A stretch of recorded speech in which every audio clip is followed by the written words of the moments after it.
자, 그럼 우리가 그 미국 이민국에서 정식으로 인정하고 있는 H1B, 그 미국의 취업 비자에 대해서 간략하게 알아보도록 하겠습니다.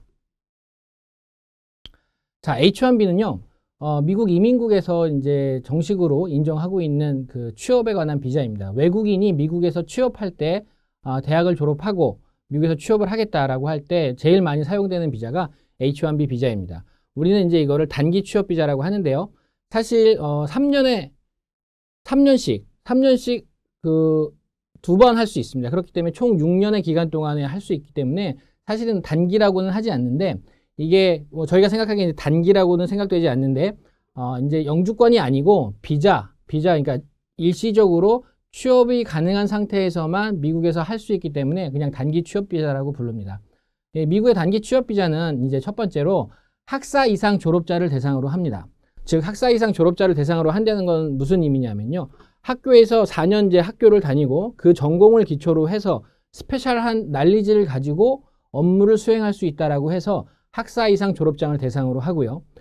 총 미국 내에 6만 5천 개의 쿼터가 있습니다. 즉 1년에 6만 5천 개가 딱 해외 취업 대상자로 나와 있는 거죠.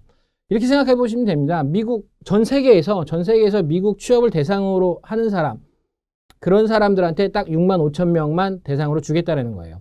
그리고 이제 세 번째, 미국 석사 학위 소지자를 위해서 2만 개가 추가되어 있습니다. 이 말은 뭐냐?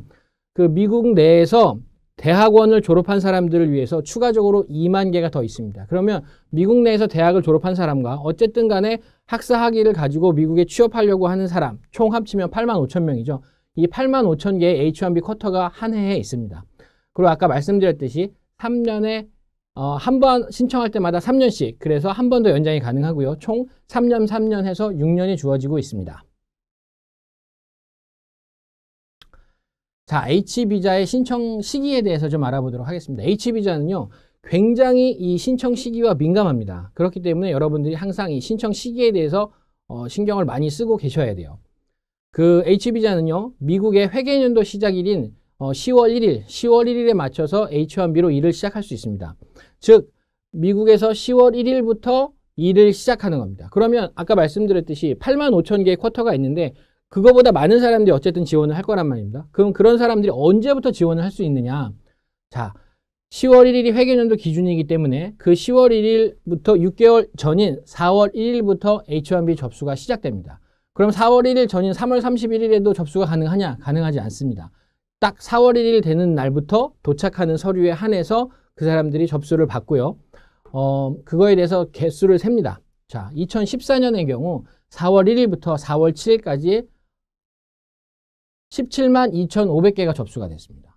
H1B가 17만 2,500개가 접수가 된 거예요. 그러니까 2014년 10월 1일부터 일을 할 수 있는 H1B 신청서가 4월 1일부터 4월 10일까지 17만 2,500개가 접수가 됐고요. 토탈 경쟁률이 약 2대1 정도가 됩니다. 그래서 2대1 정도 되는 경쟁률을 뚫고 이제 추첨을 하는 거죠. 그래서 미국 이민국에서는 4월 7일까지 어느 정도를 받아놓고 4월 10일 날 공표를 해서 더 이상 우리는 H1B 신청서를 받지 않는다. 그리고 이제까지 접수된 것은 17만 2,500개고 이 17만 2,500개를 컴퓨터로 추첨을 해서 선별을 해서 일을 진행하도록 하겠다라고 얘기를 했습니다. 그래서 경쟁률이 한 2대1 정도 되고요. 만약에 2대1에서 떨어진 사람들, 그런 사람들은 뭐 기회를 잃어버리는 겁니다. 내년에 다시 해야 되고요.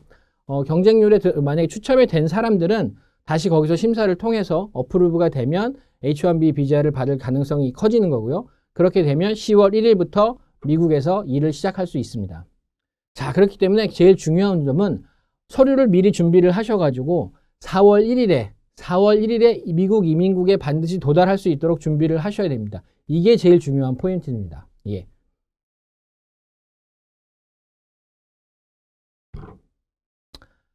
자, 그러면 H1B 비자의 요건과 절차에 대해서 좀 보도록 하겠습니다. H1B 비자는요, 이원화 절차를 가지고 있습니다. 즉, 이원화라는 건 무엇이냐? 첫 번째, 그 H1B 비자를 신청하면 청원서가 있습니다. 그 청원서가 미국 이민국에 들어가서 접수가 돼가지고 심사를 통해서 허가가 나면 그 허가가 난 것을 가지고 다시 미국 대사관, 한국에 있는 미국 대사관으로 서류를 보내서 그 대사관에서 미국 비자를 받아야지만 됩니다. 그러니까 청원서 절차, 그다음 비자 인터뷰 절차. 그래서 이 두 가지의 그 절차로 나눠져 있기 때문에 이원화 절차가 돼 있다고 할 수 있고요. 아까 말씀드렸듯이 청원서는 4월 1일부터 접수를 받기 시작하니까 그때 청원서를 접수시켜서 통과를 돼야지만 반드시 여름 이후에, 그러니까 8월이나 9월에 비자 인터뷰를 보실 수가 있고요. 그렇게 비자 인터뷰를 통과하셔야지만 10월 1일부터 미국에 와서 합법적으로 일을 하실 수 있는 것입니다. 자, 그럼 비자, H1B 비자 인터뷰 할 때 무엇을 주로 물어보냐? 전공과 이제 업무 내용, 그런 거에 대한 일반적인 질문을 하게 됩니다. 이런 분들은 여러분들이 이제 공부를 전공을 했으니까 전공에 대한 지식이 있으니까 큰 문제가 없을 거고요. 또 취업하는 곳에서 무슨 취업을 할 것인지, 내가 거기 어떤 포지션으로 들어갈 것인지 하는 부분에 대해서도 이미 알고 있으시니까 그 부분에 대해서 상당히 큰 문제는 없습니다. 그래서 요건과 절차는 이렇게 간략하게 알아보도록 하겠습니다.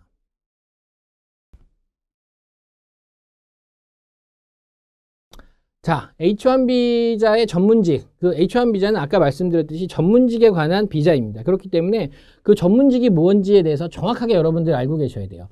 이 H1 비자의 전문직, 이 사람이 그 수행하는 업무가 전문직이냐 아니냐, 이게 H1B 청원서의 그 승낙을 결정하는 제일 중요한 요소입니다. 한번 자세히 한번 알아보도록 하겠습니다. 자, H1B 아까 말씀드렸죠. 학사학위 이상의 경우라고. 그 다음에 스페셜티 오큐페이션, 즉 전문직. 이 사람이 학사학위를 통해서 지난 4년간 배웠던 그런 지식이 전문적인 지식이냐, 그 지식을 과연해서 그 업무에 충분히 사용할 수 있느냐, 이런 부분에 대해서 정확하게 판단을 하는 거기 때문에요. 학사학위 이상의 전문직을 수행할 수 있다. 그러니까 학사학위가 받았으면 이 사람은 전문직을 수행할 수 있는 능력이 있다라고 미국 이민국에서 간주를 하는 겁니다.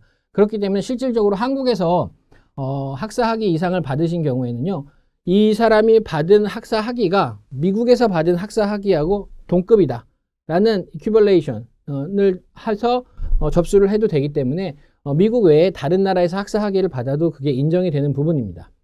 자, 그럼 어떤 게 전문직일까요? 우리 전문직에 대해서 한번 알아보도록 하죠. 예를 들어서 뭐 공대를 나왔습니다. 공대를 나와서 뭐 화공과를 나왔다. 그러면 케미컬 엔지니어가 되는 거죠. 그러면 이제 화공에 대한 전문직을 가지고 있다라고 이제 생각해 줍니다. 그 다음에 두 번째, 미케니컬 엔지니어, 뭐 기계공학과를 나왔다. 그러면 내가 그런 기계에 대해서 어느 정도 4년 동안 공부를 했고 그 엔지니어로서의 자격을 갖추고 있다. 또 그렇게 인정이 되는 겁니다. 이제 내가 예를 들어서 회계를 전공을 했다. 그러면 이제 어카운턴트로서 그런 어느 정도 전문 지식이 있다라고 간주가 됩니다. 자, 그 다음에 이런 전문직하고 그 고용주 회사의 업무하고 또 이게 부합해야 됩니다. 예를 들어서 식당에가 이제 컴퓨터 엔지니어를 전공했어요. 컴퓨터 엔지니어를 전공한 사람이 식당에 취직한다고 H1B를 냈습니다. 그런 경우에 이제 미국 이민국에서 이해를 할까요? 정확하게는 안 됩니다. 예를 들어서 식당에서 이제 움직이는데, 예를 들어서 컴퓨터 프로그래머나 컴퓨터 관련한 사람이 식당에 필요 없어요. 저희가 생각하기에 컴퓨터 엔지니어는 컴퓨터를 다루는, 아니면 프로그램을 다루는 그런 회사에서 일을 해야지 전문직 일을 할 수 있는 겁니다. 그렇지만 또 다르게 생각해서 예를 들어서 그 프랜차이즈를 굉장히 크게 하는 식당이다. 그런 식당 같은 경우 뭐 프랜차이즈 점포도 많고 웹사이트도 운영해야 되고 또 그런 거에 대한 데이터베이스도 매니지먼트를 해야 되고, 그런 경우에는 사실 컴퓨터를 전문으로 하는 그 전문 지식이 있는 사람이 필요로 합니다. 그런 경우에는 또 취업이 가능하다는 거죠. 그렇기 때문에 여러 가지 그 케이스마다 사안이 많이 다를 수 있기 때문에 그 사안에 대해서 적절하게 고려를 좀 해서 그 전공자, 대학을 졸업한 사람의 전공과 업무와 그 고용주와의 업무와 그 잘 매치가 되도록 하는 것이 또 H1 비자의 전문직을 받는데 가장 중요한 요소 중에 하나입니다. 자, 그 다음에 또 이제 H1 비자에서 중요한 요소가 하나가 그 적정 임금의 결정입니다. 미국 노동부에서는요, 외국인 노동자들이 미국 내에서 취업을 하는 경우 어느 정도 이상의 월급을 받아야 된다고 딱 정해놨습니다. 왜냐? 그 외국인을 고용하면서 뭐 돈을 너무 조금 주고 그렇게 되면은 문제가 생기잖아요. 그렇고 또 외국인 같은 경우에 내가 돈을 조금이라도 받고 미국에 가서 일을 하겠다. 그러니까 난 뭐 돈 조금만 줘도 된다라고 하면 또 외국인들이 많이 미국에서 취업을 하게 되면 미국 그 고용 시장에 불안전한 요소가 될 수 있습니다. 그렇기 때문에 미국 정부에서는, 미국 연방 노동부에서는 어느 정도의 임금, 예를 들어서 어카운턴트면 어느 지역에 얼마를 받아야 된다라고 딱 정해놨어요. 딱 그 정해놓은 것보다 많은 월급을 받아야지만 H1B를 신청할 수가 있습니다. 자, 그 다음에 고용주 요건에 대해서 좀 볼까요? 어떠한 고용주가 과연 그러면 외국인을 고용해서 H1B를 줄 수 있느냐? 이게 또 중요한 부분입니다. 그래서 저희가 그냥 아무 데나 취직할 수는 없잖아요. 좀 제대로 된 데 취직을 해서 우리가 비자도 정확하게 받아야 되고 또 가서 일을 하면서 또 적정한 임금도 받아야 되기 때문에 고용주의 요건이 상당히 중요합니다. 근데 실질적으로 H1B는 법적으로 그게 얼마 전까지도 그랬습니다. 신생회사, 회사를 지금 딱 세웠어요. 근데 이제 이 회사가 예를 들어서 뭐 변호사 사무실이다. 변호사 로펌이다. 근데 이제 신생회사고 예를 들어서 뭐 생긴 지 5개월밖에 안 됐는데 H1B를 그럼 스폰서 해줄 수 있느냐? 스폰서 해줄 수 있습니다. 예를 들어서 변호사 사무실에서 변호사를 고용하겠다. 외국인 변호사를 고용하겠다고 하면 적정 임금을 주고 할 경우에 왜냐하면 전공, 아까 말씀드렸듯이 전공과 그 회사의 업무가 부합되고 또 적정한 임금을 줄 수 있으면 준다고 한다면 H1B 비자를 스폰서해서 취업을 할 수가 있어요. 그런데 요즘에는 어떻게 얘기를 하냐면 그 파이낸셜 어빌리티, 실질적으로 돈을 받아서 얼마가 있어서 내가 이 사람을 고용하는데 돈 얼마를 주겠다고 하는 부분보다는 니네가 과연 그만큼 그렇게 바깥에서 외국 노동자를 고용할 만한 그런 필요가 있느냐, 그런 규모가 있느냐라고 얘기를 하는 경우가 있습니다. 예를 들어서 어카운턴트를 한번 볼까요? 어떤 이제 큰 회사가 있습니다. 근데 일반적으로 회사에는요, 어카운턴트가 다 필요해요. 그 회사의 회계도 봐야 되고, 그 직원들한테 월급 주는 부분도 고려를 해야 되고 여러 가지 부분들이 있으니까 그러한 그 어카운턴트를 필요로 하지만 규모를 보는 거죠. 니네가 미국 이민국에서 적정한 규모가 없는데 굳이 회사 내에 어카운턴트를 쓸 필요가 있느냐? 회사 바깥에 있는 CPA 사무실, 회계 사무실을 쓰면 되는 거 아니냐라는 식으로 질문을 되돌아서 물어볼 수가 있어요. 이제 그렇기 때문에 파이낸셜 어빌리티도 좀 중요하지만 어느 정도 규모가 있는 회사에 취업을 하는 것이 또 H비자의 그 스폰서 요건 중에 하나로 그렇게 들어보고 있습니다. 자, 그 다음에 자격증에 대해서 한번 알아보도록 하겠습니다. 일하고자 하는 직종이 그 자격증을 요구하는 경우가 있습니다. 예를 들어서 변호사, 당연히 변호사 자격증이 있어야지 이제 또 일을 할 수가 있죠.